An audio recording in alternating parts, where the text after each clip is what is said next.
Hi, welcome to session number 8 in our series of getting focused for running and fitness. Today we're going to talk about stress and how it can affect us, what it is, and some things that we can do to help with it as well. We're also going to talk about some good resources for you to go to and listen to more detail and more in-depth discussion on stress and how we can help with it, and hopefully you can go away from this video today with some ideas to implement for yourself as well.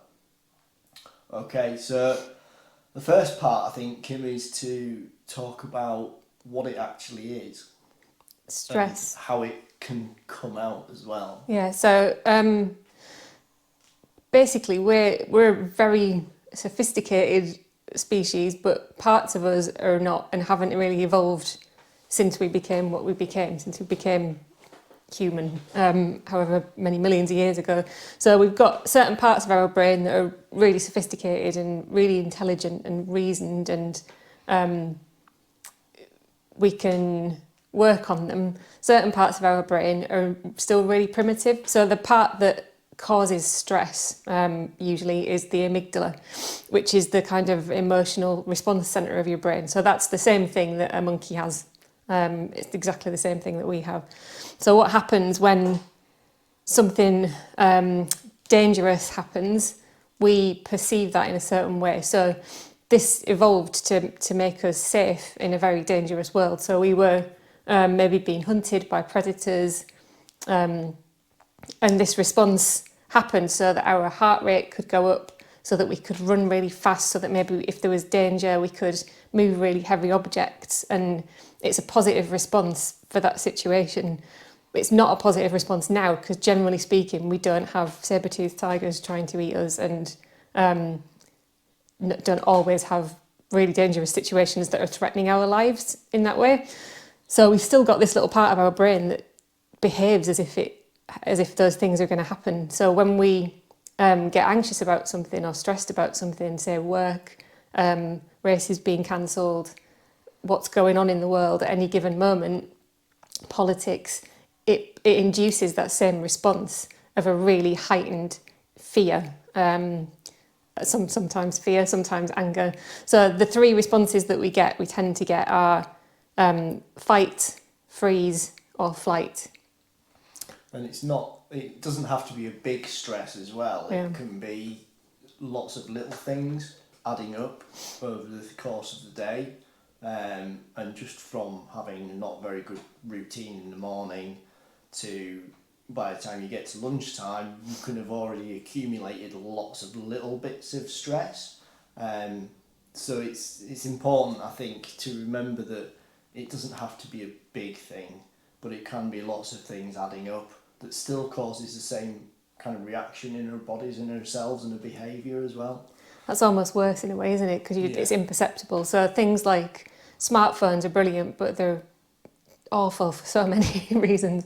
Because we constantly check them, and even if you say you don't, you do. I'm guilty of it. I'm like, no, I'm not that bad, and then I'm there doing that. Everything that you're seeing on that, all that information that you're taking in is completely overwhelming for you most of the time. Again, it's not something we're not designed to have that much bombarding us all at once. So it triggers that emotional centre in your brain, and so you're just in a constant state of one of these three responses. So for example, I shouldn't touch that, should I? So for example, so fight or flight. Fight or flight. We were talking earlier about like a scenario that would cause you to go through one or all of those behaviours or emotions or desires of what you want to do. So one example we thought was if you might be in a flat and you've got people living above you or next to you, or you've got noisy neighbours or something like that. So that can accumulate to a point where you feel really stressed or anxious about it. So it's going to come out in different ways. So fight, flight, or freeze. So flight would be you just decide you need to get out of the house, you go out for a run and you just blast it out. and not in a healthy way, but in a real sort of almost aggressive way within yourself. So you go out for a run. Fight would be you confront your neighbour in an aggressive, irrational kind of manner, and the next day you probably regret saying things that you've maybe said. Or freeze, you might just shut yourself in a room, turn the TV up really loud, and just ignore it, but actually not want to do anything else either. So they're the kind of three ways that you might kind of react to something like that. But again, it can be lots of little things adding up that leads you to that sort of behaviour as well. And I think one of the big factors now that we don't take into account as much as we could, again, is the constant use of social media is the same thing as having a fight with your neighbour in person when you're having a debate with someone online. You feel much more comfortable about saying some aggressive, nasty, potentially just provocative things just because you're feeling that way out, and you have that same emotional response to it, and you get that same feedback where you just feel stressed and angry and anxious all the time. So it doesn't have to be person It might to not person. be you Yeah. having that debate with somebody. It might be you just seeing that, and that might be upsetting as well. You know, you seeing that negativity and that almost aggression between other people. So again, that's still not going to be a nice situation to be in. So there's lots of different responses, and we don't always have the same response to every single situation. It might be you think you might be a fighter, or you might freeze and hide yourself away sometimes. It's like the fear. So if it's flight, that's fear. You know, you're doing that almost out of fear. And if it's fight, it's almost aggression. So aggression and fear, and the difference, there's a very fine line between the two. You know, you can flip one way or the other, and that's not always the type of person that you are. It might just be the situation and any other things going on as well. That's something that's important to remember. Actually, it's not you; it's your emotional response. So it's not if you have that emotional response to someone and you're then ashamed of it. That wasn't you as a person, that was the wiring in your brain just going and doing something quick without thinking about it. So it's not about who you are, and it's not about, you shouldn't feel bad about having that response because it's a normal human response. So this can affect us in different ways. It can affect our moods, it can affect obviously our sleep, it can affect our digestive system, which is really important as well.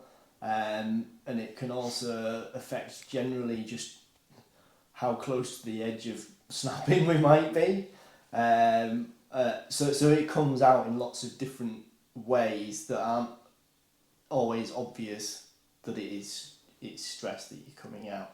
It's really tiring as well, isn't it? Like we do see this and this is why we're talking about this. You might be going, what do they know? They're running coaches, but we see this in people, including ourselves, where you just get completely run down, and it's not because you're training too hard. Most of the time, sometimes it is, but most of the time it's other stress in your life that's just causing you to be on that limit all the time, that then impacts on your training as well. So it is something that, as a runner or as someone who wants to be fit and healthy, something that you need to address, probably more so even than your actual training. Yeah, and if we're talking in terms of fitness, and one of the key parts of fitness is consistency, if your mood is up and down all the time, because I've been through this quite a lot in the last few years, if your mood is up and down all the time, your energy levels are up and down all the time, you're not going to train as consistently, and you just flip from one thing to the other as well. So it impacts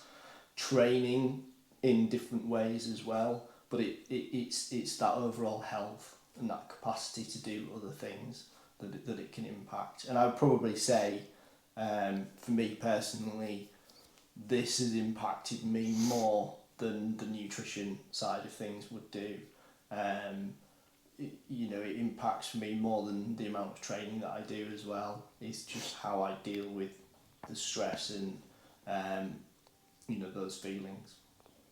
There is good news though. Yes. You can. It's not all bad. Yeah, you're so that part of your brain, that monkey brain, the amygdala, it's pretty much the first response we have, and it's really strong. It's a very powerful thing as an emotion, but we can practice and learn how to deal with that and how to respond to it rather than letting it respond for us. Yeah. So there's different things that you can do It's having to that achieve space as well. Yeah. If you're always close to the edge of kind of being at that sort of tipping point, then you become very reactive to a lot of things, and it then doesn't become a rational thing.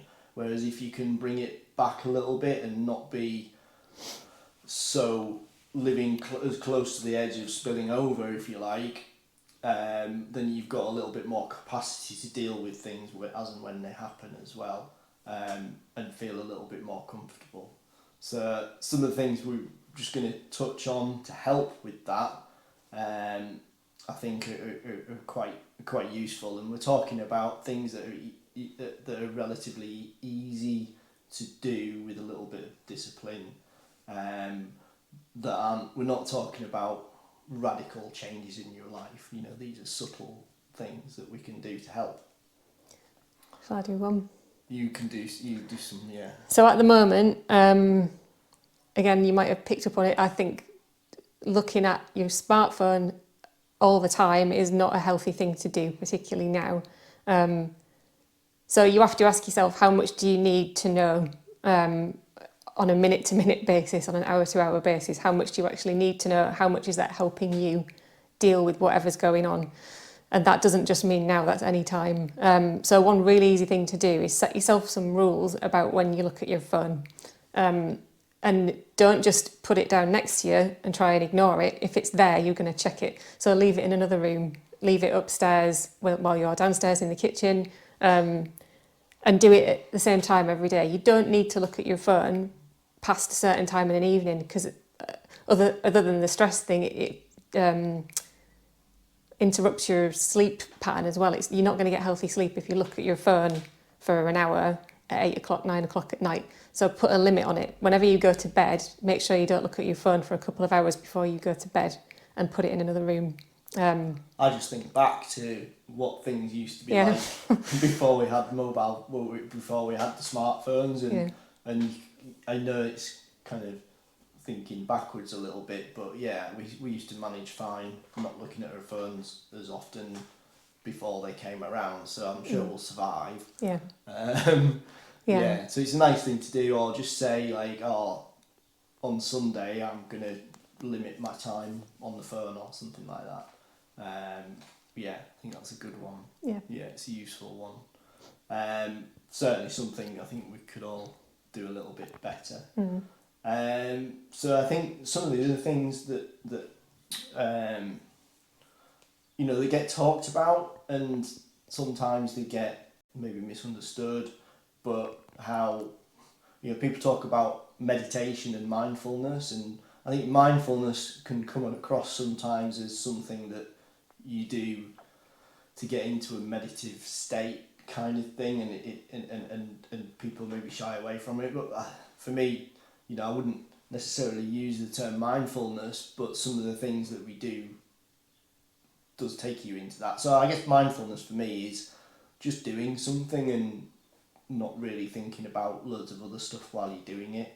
So it could be quite a nice simple task that doesn't take a lot of brain power to actually do the task, but it's something that can absorb you. So as an example, just doing a jigsaw, or painting a door, or just a simple task that absorbs you and brings you into it, that you can just focus on while you're doing it.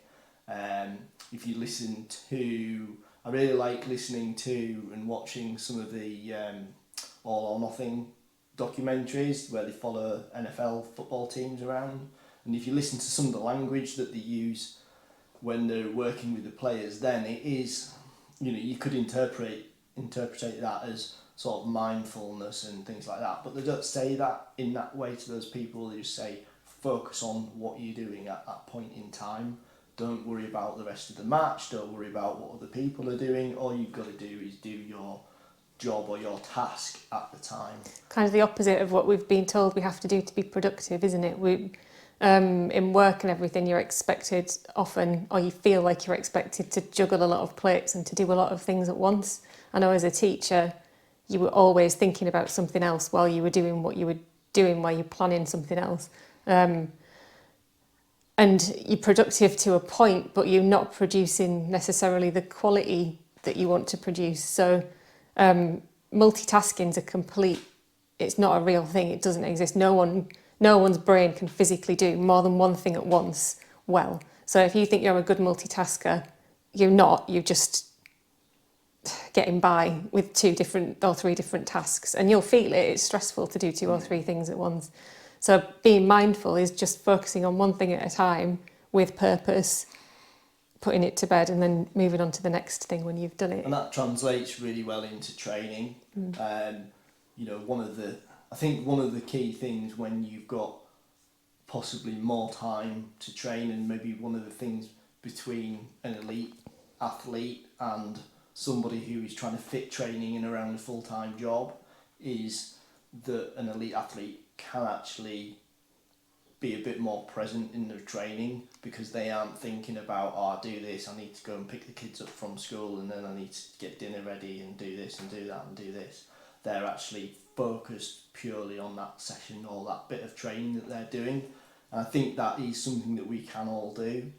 And it's one of those things that the more you practice it, the easier it becomes. And then you start to feel how much more quality you're getting out of whatever you're focusing on at the time. And it doesn't have to be, so if you're going for an easy run and there's no real agenda, it's not like you're doing an interval session or something where it's easy to kind of be in the moment and focus, because you've got to keep an eye on how it's going. If you're just doing an easy run or a walk or a bike, just notice the things that are around you rather than getting inside your own head.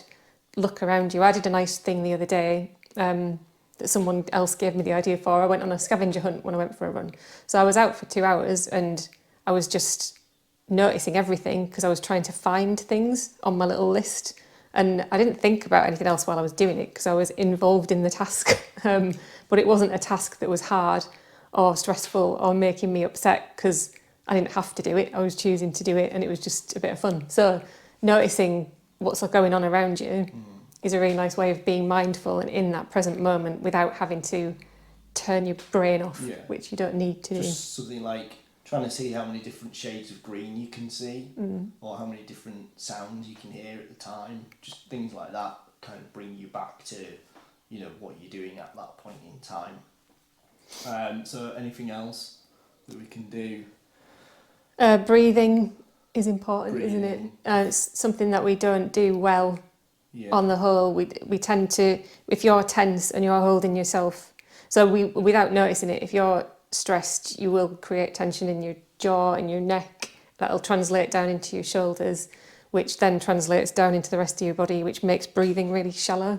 So if you can, and this is where I guess meditation might come into it for you, if you are the kind of person that can sit still and just focus on your breathing, just for 5 minutes, not even 5 minutes, a couple of minutes a day, just close your eyes or stare at the wall and just breathe in really deeply through your nose and slowly.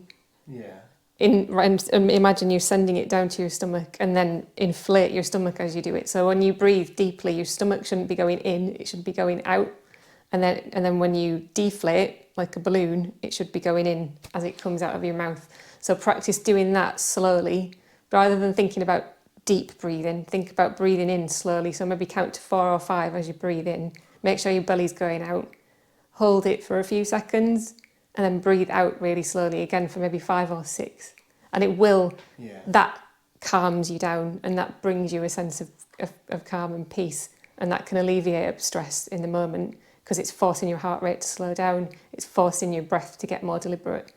So that's a really simple thing to do if you feel yourself getting tense or stressed. There's lots of different ways of doing breathing as well. You don't have to do it in a certain way. There's lots of different breathing methods and things like that you can look at. Some work better for others. If you haven't heard of him, check out a guy called Wim Hof as well. He's very much into breathing cold water and things like that for boosting immune system, but also just healthy and mental well-being. Yeah, really interesting guy to look at for that. And I think the podcast that we're going to mention in a minute as well goes into this in a lot of detail as well. But they talk about, you know, having a good morning routine as well, and it doesn't have to be a half an hour long routine. You know, it can just be 5 minutes. So a 5 minute morning routine that involves some breathing, a little bit of movement, and a little bit of just thinking about what you are doing at that point in time, and switching off from everything else. Just a nice simple morning routine then establishes you for the rest of the day, or at least the rest of the morning or something like that. And doing that a little bit, but doing it every day, rather than doing an hour yoga class once a week, where that's the only time you're focusing on the moment and you're breathing. That's once a week. It's not going to build up those layers of, I can't remember what the term is, but you're trying to do a little and often of quality rather than do loads that you probably can't sustain. So it's, I guess, you know, the things that we've mentioned aren't necessarily, you know, when you get stressed, this is what you should do, because by then it's already quite difficult to think rationally and to do anything different. So these are things that you can do that are going to help you not get to that point as well. And I think, so the podcast, and we're going to mention a podcast and a book that we recommend that takes you into more detail of these, of stress.